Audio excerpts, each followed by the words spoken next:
अस्सलाम वालेकुम dear aspirant. ई series preparation में हम आपको खुश आमदीद कहते हैं। डियर एस्पिरेंट, इस वीडियो में हम आपको इंट्रोडक्शन टू इंफॉर्मेशन टेक्नोलॉजी के मुतल्लिक एमसीक्यूज़ के बारे में बताएंगे और हर एमसीक्यूज़ की डिटेल बताने की कोशिश करेंगे। क्वेश्चन नंबर 28 है, LCD stand for. LCD stand for होता है liquid crystal display. L stand liquid, D C stand crystal, D stand display.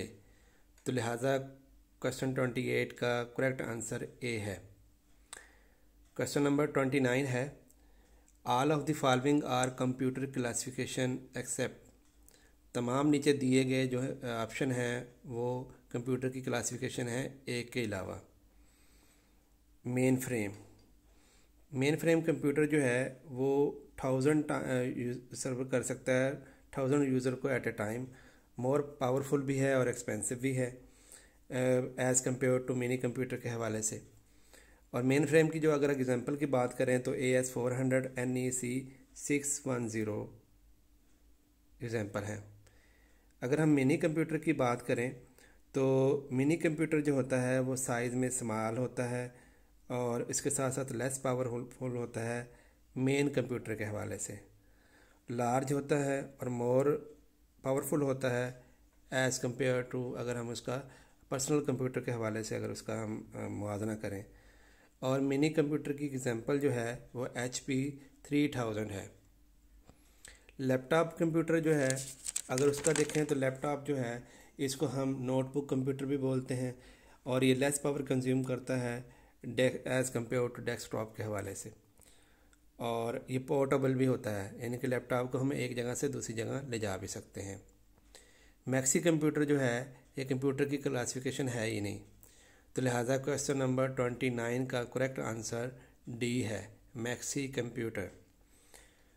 Next question है 30, विच of the following computer is most powerful. कौन सा कंप्यूटर जो है वो बहुत ज़्यादा पावरफुल है। ये पहले मैं आपको बता चुका हूँ कि मिनी कंप्यूटर क्या होता है, क्वेश्चन नंबर 29 में मेन फ्रेम का भी बता चुका हूँ, माइक्रो का भी बता चुका हूँ, लेकिन सुपर कंप्यूटर के बारे में नहीं बताया। सुपर कंप्यूटर के बारे में हम डिस्कस कर लेते हैं कि सुपर कंप्यूटर होता क्या है। सुपर कंप्यूटर जो होता है वो फास्टेस्ट होता है, मोर पावरफुल होता है और इसका साइज़ बड़ा होता है। इसके साथ साथ ये मोस्ट एक्सपेंसिव भी होता है। अगर हम सुपर कंप्यूटर की मिसालों की बात करें तो ब्लू जीन, ASCI वाइट, क्रे T90 और रोड रनर जो हैं इसकी बेस्ट एग्जांपल हैं।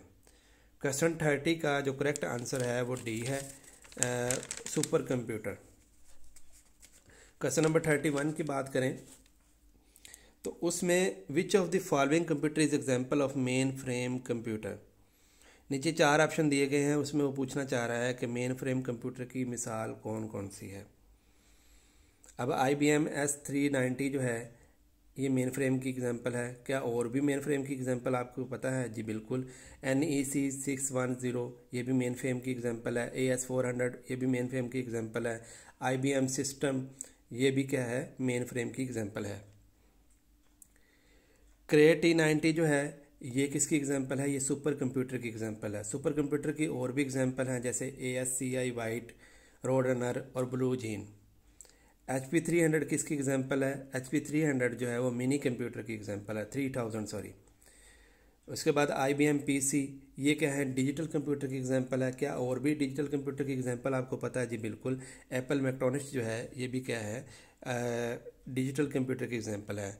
लिहाजा क्वेश्चन नंबर 31 का करेक्ट आंसर ए है, IBM S39 ये मेन फ्रेम की एग्जांपल है। नेक्स्ट क्वेश्चन है, HP 3000 is the example of. HP 300 जो है वो किसकी एग्जांपल है?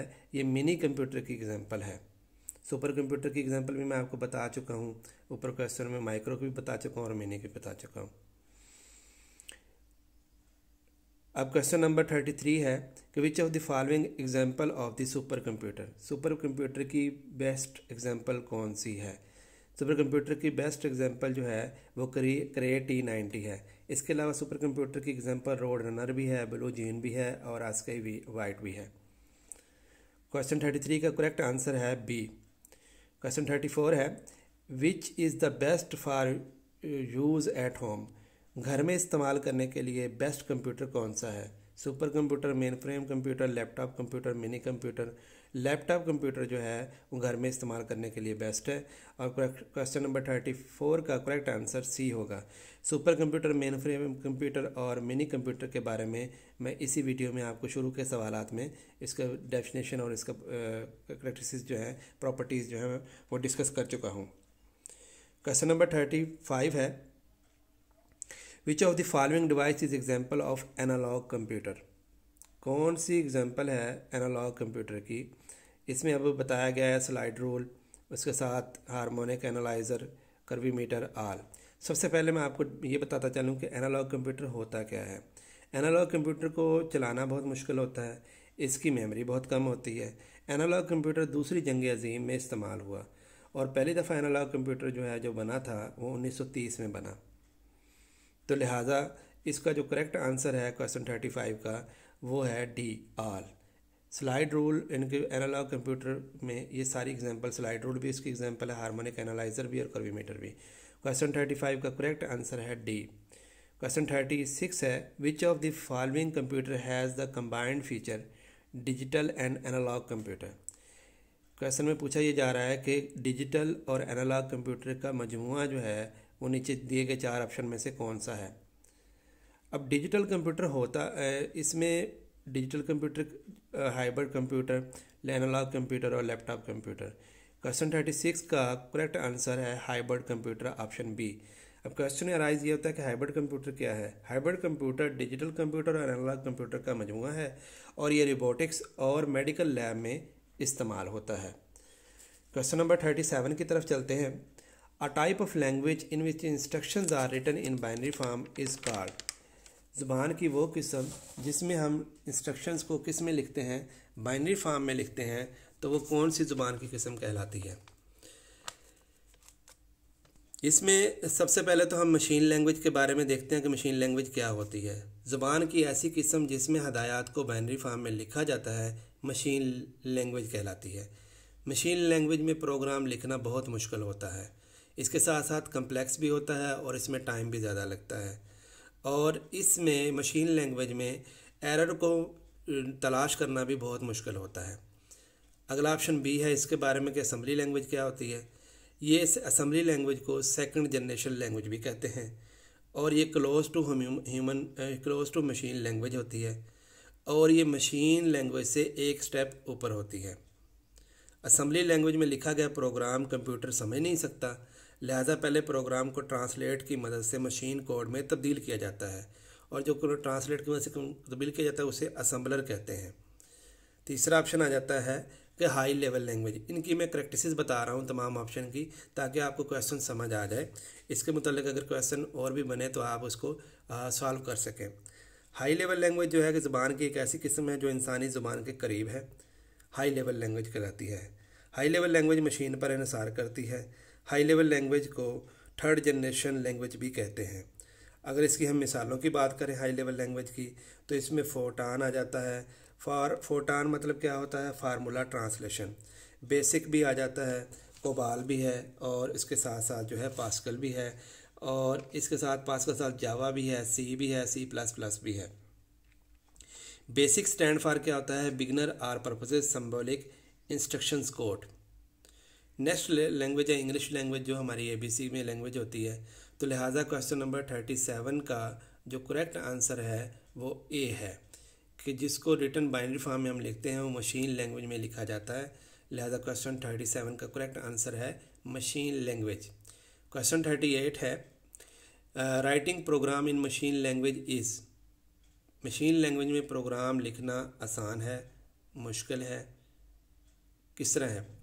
तो मैं पहले भी आपको बता चुका हूँ कि मशीन लैंग्वेज जो होती है वो ऐसी किस्म है जिसमें हदायत को बाइनरी फॉर्म में लिखा जाता है, मशीन लैंग्वेज कहलाती है। मशीन लैंग्वेज में प्रोग्राम लिखना बहुत मुश्किल होता है। साथ मैंने आपको बताया कि ये कम्प्लेक्स भी है और टाइम कंज्यूमिंग भी है और डिफ़िकल्ट टू डिटेक्ट एरर भी है। तो लिहाजा क्वेश्चन 38 में ए और सी ऑप्शन जो करेक्ट हैं, तो लिहाजा इसका करेक्ट आंसर जो होगा वो डी होगा, क्योंकि डी में बोथ ए और सी आ रहा है। क्वेश्चन नंबर 39 है कि writing program in high language is fill in the blanks then machine language. Less time consuming है, मोर टाइम कंज्यूमिंग है, और लेस सिंपल है, बोथ ए एंड सी।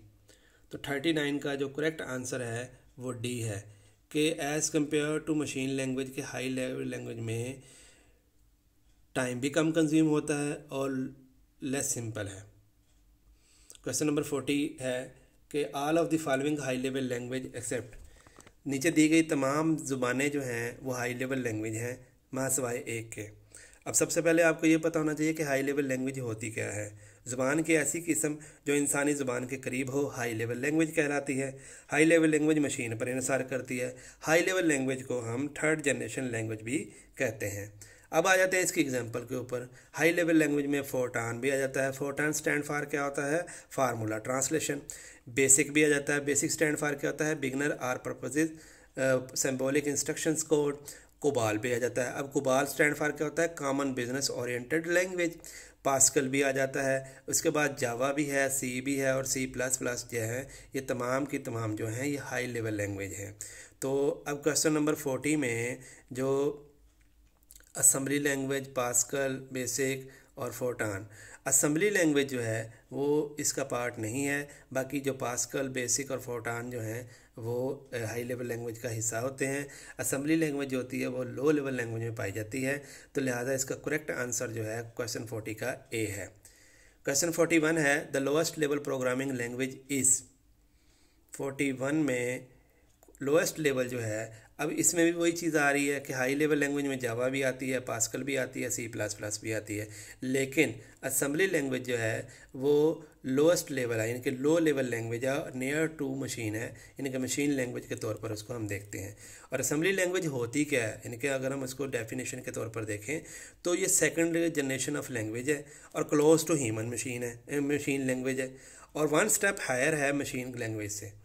इसके साथ साथ असम्बली में लिखा हुआ प्रोग्राम जो है वो उसको कंप्यूटर समझ नहीं सकता, लिहाजा पहले प्रोग्राम को ट्रांसलेट की मदद से मशीन कोड में तब्दील किया जाता है, इसे हम असम्बलर का नाम देते हैं। तो लिहाजा क्वेश्चन नंबर 41 का करेक्ट आंसर जो है वो है B option.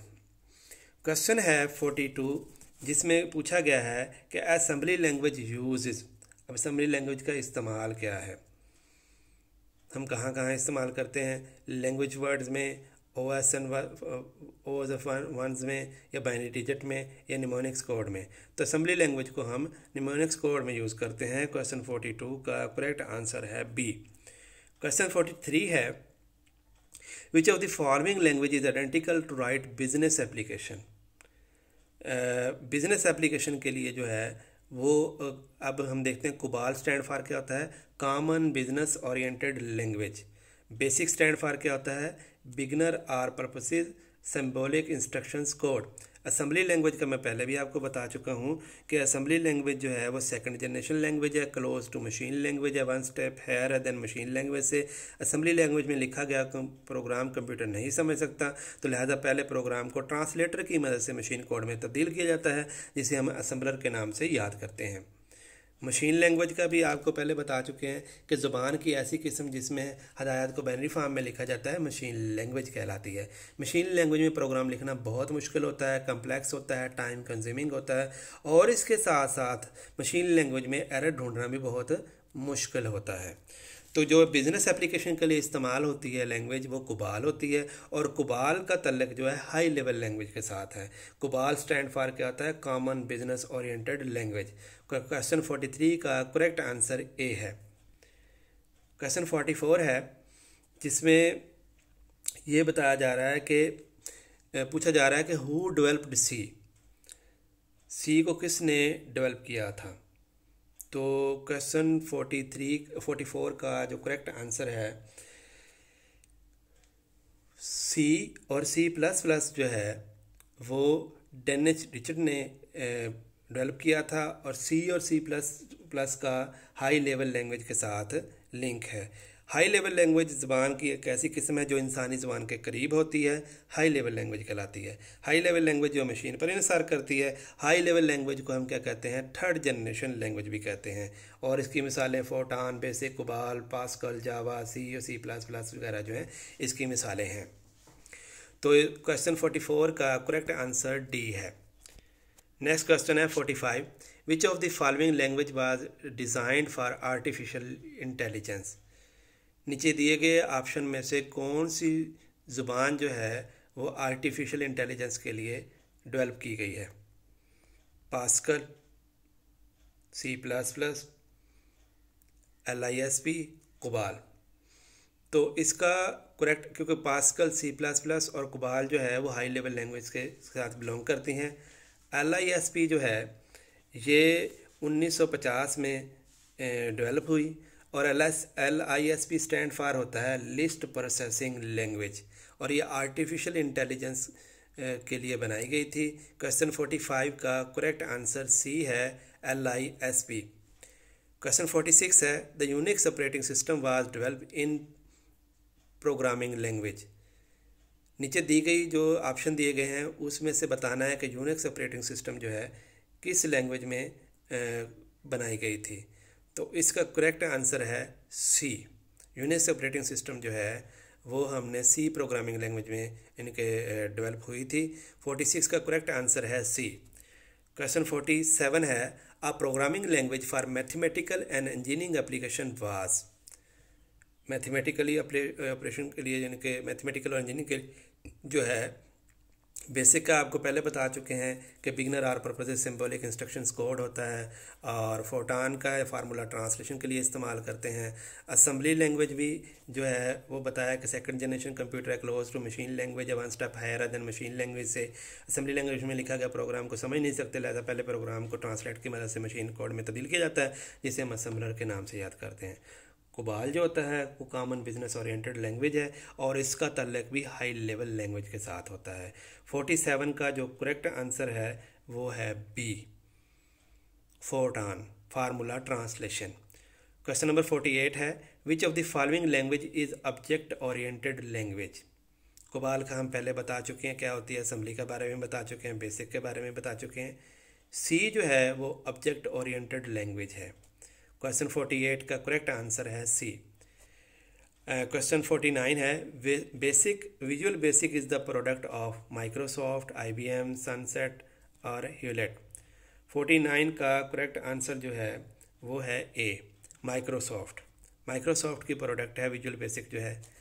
Java was introduce, जावा किसने इंट्रोड्यूस करवाई थी, माइक्रोसॉफ्ट ने, IBM ने, सनसेट ने या ह्यूलेट ने।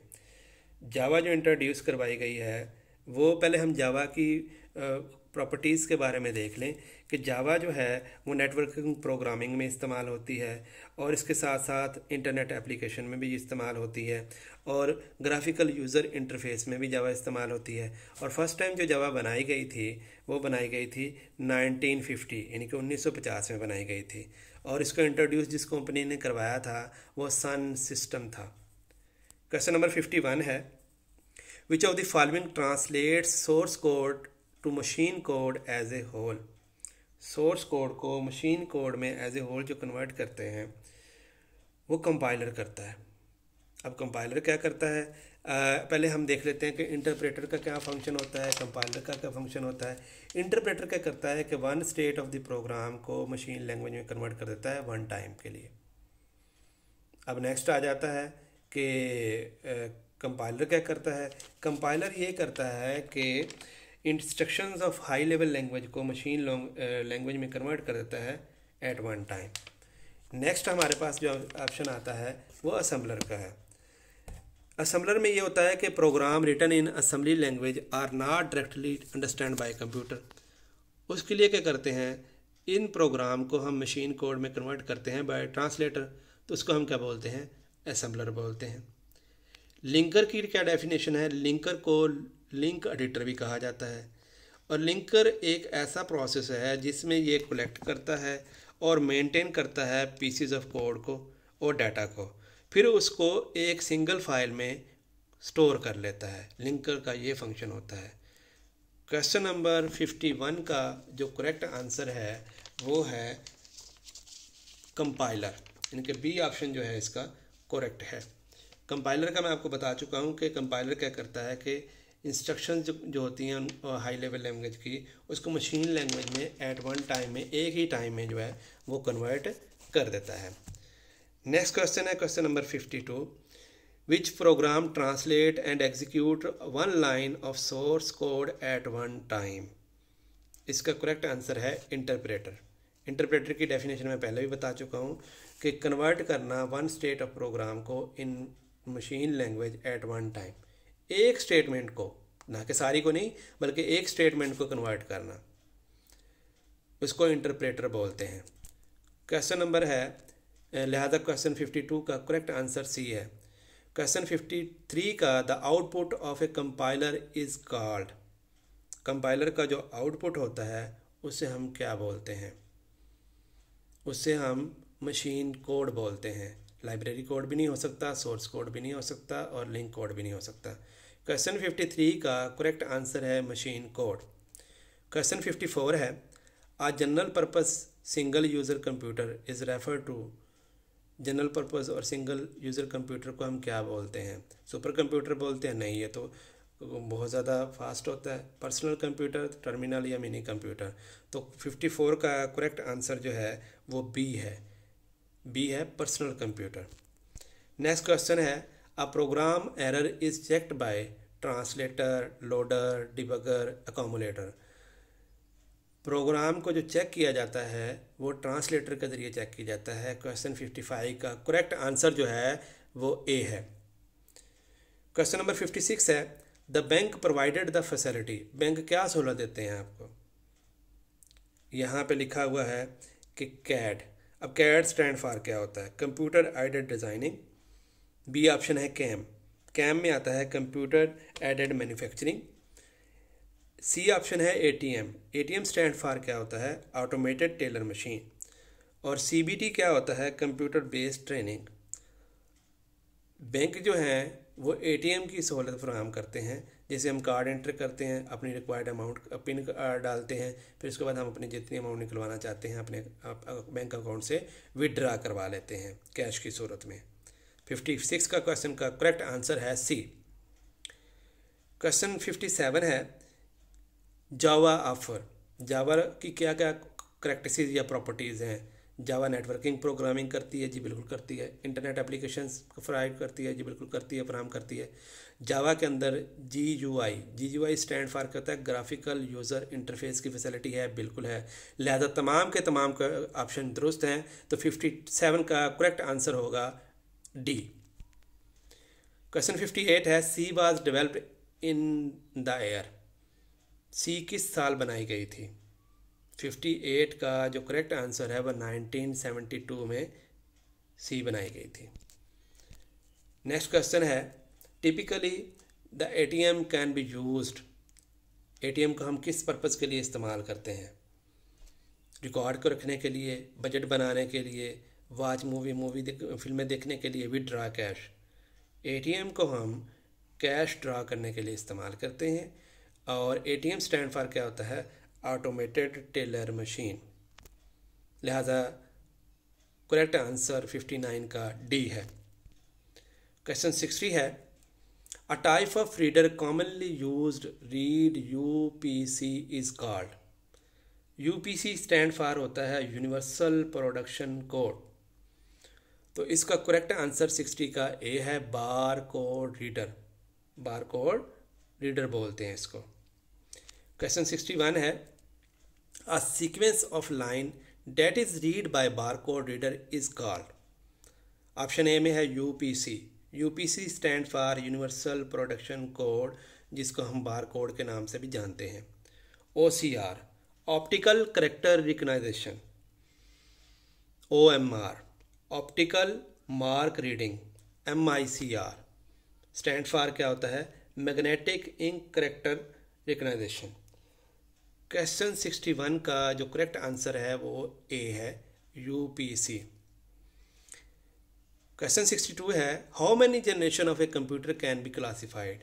कंप्यूटर की कितनी जनरेशन है जिसको हम क्लासिफाइड कर सकते हैं? 2, 3, 5, 7। कंप्यूटर की जो क्लासिफिकेशन के लिहाज से जनरेशन है वो 5 हैं। वो कौन कौन सी हैं हम आपको स्टेप बाय स्टेप बताते हैं। फर्स्ट जनरेशन कंप्यूटर जो है वो वैक्यूम ट्यूब पे बेस करती है। सेकंड जनरेशन ट्यूब जो है वो ट्रांजिस्टर के ऊपर इन्हिसार करती है। थर्ड जनरेशन ट्यूब जो वो क्लासिफिकेशन जो है वो इंटीग्रेटेड सर्किट के ऊपर डिपेंड करती है। और फोर्थ जो है वो माइक्रो प्रोसेसर के ऊपर डिपेंड करती है।